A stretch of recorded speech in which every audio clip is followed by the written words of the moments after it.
Hey guys, welcome back to some more AFK Arena. Today we're back over on the test account and we're going to be looking at the awakened version of Thoran, breaking out the trials and seeing just how effective this hero is in combat. Now a lot of players were kind of talking about the video and how the video had him die very fast right off in the beginning.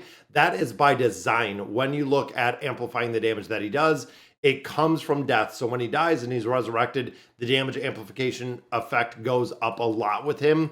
So I'm sure in this video, we're going to see him dying a crazy amount. And of course, we want to hop in here. I want to test him out just by himself, see exactly where he's kind of falling in line and seeing kind of where the damage is too. So let's go ahead. I want to make sure we wipe all these formations off before we really start getting in and utilizing him, seeing how he is. Now, good question that came up as well is when you think of the awakened version of Thoran and how he works. See, he died right there, comes back to life. There's the amplification. And you can see the thunder. I love that he is immune when he goes around.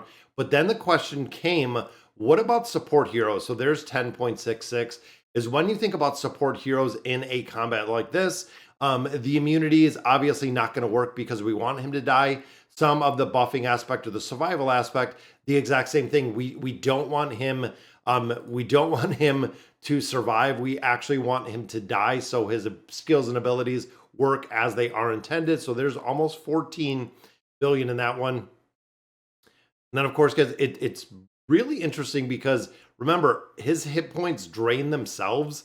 And the more that it kind of goes down, again, you're going to amplify the damage that he's putting up. But there's 33 million running by himself. But I almost wonder at what point is he going to need or want to have buffs to kind of up the damage that we're doing in here.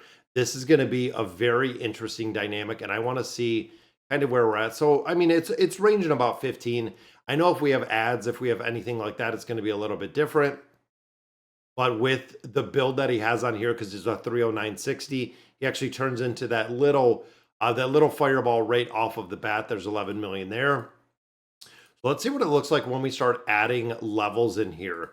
Because again, I'm kind of curious where he is going to. So this is even 360 level in here, where he's going to start, I guess, kind of falling off damage-wise.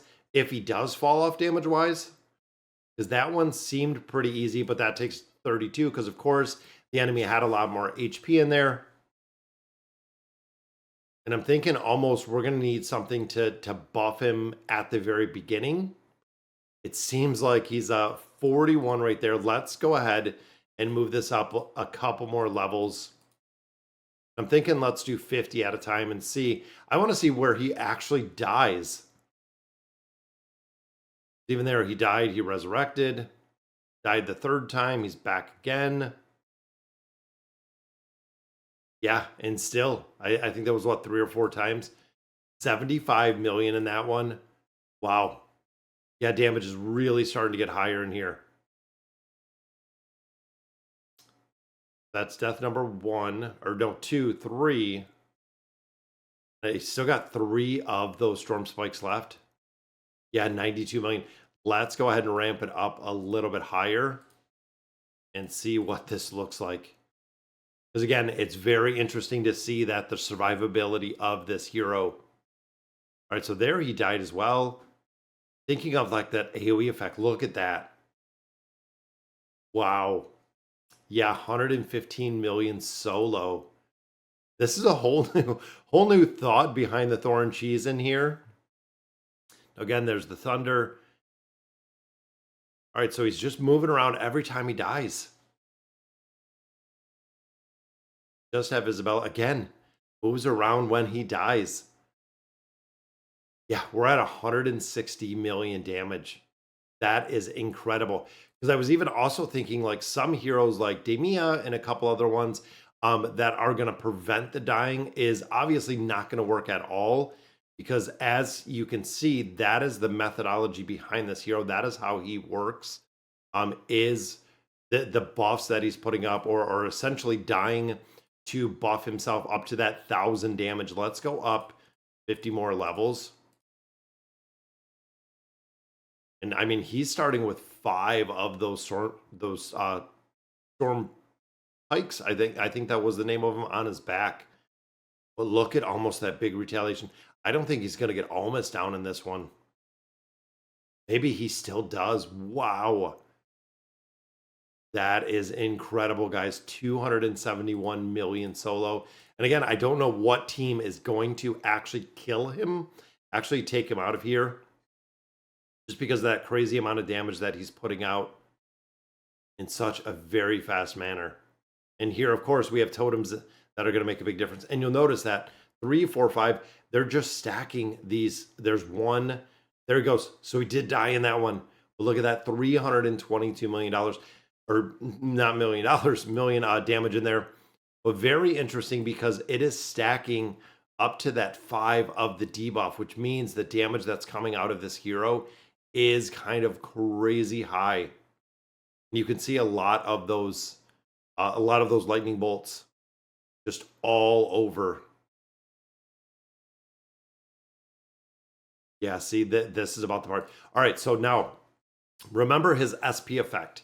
At the start of battle, all Graveborns, the max health of all Graveborn heroes increased by an amount equal to 40% of Thoran's max health. For each Graveborn hero deployed, Thoran gains a 10% additional health. So let's, of course, go into our Graveborns. And let's go with the one that's going to follow him, because we know Rando's going to go right in there. Let's see what this looks like in the battle. Because remember, this is one that we could not actually defeat. But also my worry is, like, with a hero like Randall and with a lot of heroes in here, is we're going to have the ability or see that it's a 4-on-1, or even here it was kind of a 1-on-1. There we go. So Thoran gets that one done with a little bit of extra HP. 225 million in there. Now, what I was saying is, when you think of adding other Graveborns into this formation, it's kind of going to be, because remember, we're taking Thoran out as he dies. So it's going to be a 4-on-5 here because Thoran is going to be out of it. And that's where I'm kind of thinking most heroes, because he's going right into the dead form, are just going to get run over like Ivan did right there. That is kind of my concern. If you're not running all 5 heroes, they're going to have some, and look at all of the big numbers up here. They're going to have to have some sort of mitigation to go ahead and offset the damage Thoran as a tank is not taking, is what I'm kind of thinking here. Still takes Wukong out. Yeah, 722 million damage on that one. That's incredible. Let's add a few more in here. I'm almost wondering, let's do 5 more levels. I'm almost kind of thinking, like, at the point, if you add a few heroes in here, that's going to be a game changer. And again, we're going to have heroes that are going to survive. So does that mean running him like back row and putting in like 2 big tanks in here with the SP effect? Because of course he's going to literally jet right over. There we go. He is right up in the mix. And look, that's see, it seems like it messed with Thoran, that we're not seeing the damage. Yeah, 376. So the awakened version of Shamira, because again, he's not dying like it is intended, that is throwing off the hero. Let's put Bron in here. You know what? Let's stack it up with a couple. Let's do some buffing. I'm just thinking with the Graveborn heroes, what does that look like? Bron's running right over. Yeah, so Bron hit the other side. Now, of course, that's a 50% increase to his max HP, which is kind of crazy. Again, kind of thinking of a tank. Yeah, 108 million. I'm almost wondering if solo he's going to do way more damage like he was, versus being in here with a whole other group of heroes. Like, almost if it's like a tank role, kind of a support role. I know that's what he is, but the continuous damage, we're going to have to see who is going to amplify this damage. Because even thinking, again, some of the support heroes, when you're putting them in here, it's going to make a big difference because of keeping the support heroes alive is really the big thing. Because if we do like a traditional team, like let's say Lavatoon or even Shuna, they're going to die relatively fast just for the fact that he is going to run to the other side, or he's going to be immune to damage. Yeah, so even there, I mean, they're giving them full access to this back row. because of Thoran going on that enemy side. Going to be very cautious in your 176, 99. I'm also wondering if they're using him anywhere. Now, of course, this is on the test server. We did see the release of him was yesterday. So is he showing up anywhere? And what kind of cheese, if there's going to be a kind of cheese, what does that kind of look like? He's going to be a pretty interesting dynamic. So let's go ahead. Let's look at these leaderboards and see if somebody is using him, which in here, I didn't think so that we would see him, but let's see in multiple formations like the Cursed Realm. Are we going to see him anywhere in here? Because there is Baden.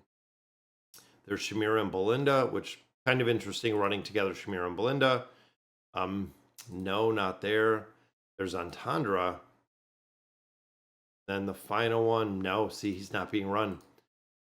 I don't know if he's going to be too unique in a bunch of different places, if he's going to be very hard to put, and I don't know if the burst damage is going to be here. And it almost seems like him running together with other heroes doesn't make a incredible amount of sense, which is, again, is going to be kind of interesting. And also the crowd control aspect, I was kind of thinking about that as well, is if you're locking this guy down, if, you know, Thoran is doing a ton or given really hit with a ton of crowd control, would that make a difference? Is that going to make a difference if he is literally just CC'd for the fight versus taking the damage to die? Yeah, it's going to be interesting. Very, very unique build with him. And again, it seems like when he goes into that spectral form, or this right here, the Eternal Thunder, with everybody else just being exposed, it's going to be interesting to see exactly how this hero is going to work. So wait to build him. We always say this with the new heroes. Wait about 7 to 10 days, at least a week or two, before you actually get in and build this hero. See where he's being used, the effectiveness of him. That is going to do it for today's video. Let me know in the comments what you guys think of him. And as always, thank you guys for watching.